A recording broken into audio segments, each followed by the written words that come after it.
Hi everyone, and welcome into Tuesday. Today will be a little bit of a different one. First of all, I am having to do a selfie video, and I am not very good at this and not very happy about it in the least. But as it turns out, I am at an appointment at Duke today with my mom. So we just didn't want you to miss what you needed, and I'm going to do it from here. It probably will be a little bit noisy. You may be able to hear the piano music in the background and things. But I am, again, at the Duke Cancer Center, so we're just going to have to do the best that we can around some of the noise. But for our Tuesday tips for parents today, last week we started our 4-week session on dose for children. And last week we talked about the D, which is dopamine, sort of the feel-good chemical, how we can induce more of that in our children, how we can create a little bit more and give them some of that sense of self-confidence that they need, that the dopamine can actually produce. Today we're talking about the O, which is oxytocin. Okay, oxytocin, again, is a chemical. Affects the brain. It is a neurotransmitter type of chemical. And with that, we specifically will be talking about some social skills, some social competition, sort of a social trust, I guess we could say, that would be built, as well as some empathy and some gratitude in the children. So what does oxytocin really do for us? And if we have a lower amount or we don't get a lot of it, how does that affect us as well?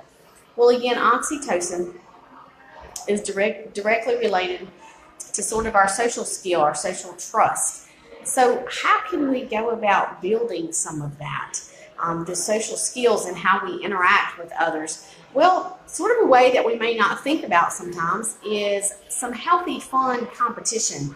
And when I say healthy and fun, that's exactly what it should be. Because if competition, especially at certain ages for kids, is not all about fun, then it actually can create stress and more stress hormones, which can lower the amount of oxytocin that we have. So what is fun, healthy competition? Silly things, just absolutely silly, like, okay, if you're in a classroom, who's going to be the best today, boys or girls? Who can be the loudest today and raise their hands the fastest, boys or girls? Who can answer more questions today, the tallest or the shortest? Who can clean their room faster today, you or me?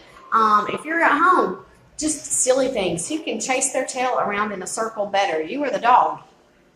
I wonder who would be able to fly better, you or the birds that we have. Just anything that we can do. Okay, we're going to vacuum. I wonder who's going to vacuum the most amount of carpet in 5 minutes, and whoever does gets extra ice cream after dinner. Anything like that starts to teach them how to behave in the social situation with others and interact with others, which increases the amount of self-confidence that they have. Also can lead into the way that they can empathize with other people. So when we are able to empathize well, we empathize with others, then it can help increase that oxytocin and works in a big circle. It can also be a little bit confusing, but it just works in a big circle and keeps everything going. So how do we teach our kids about empathy? Well, as parents, we show them empathy. And then we tell them what we have done. They begin to, over time, have more gratitude for us, for the empathy that we have felt for them and shown to them. Teaches them then how to have enough confidence to go out and self-discipline to go out and show others empathy.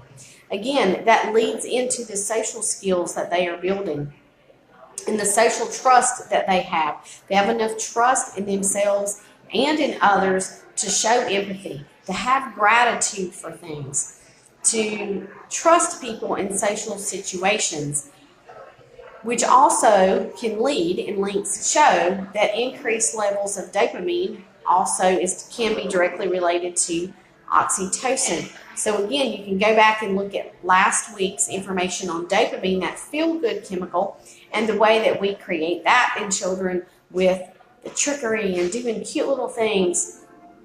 Doing some of that trickery and the cute little things can lead right into those healthy, fun competitions.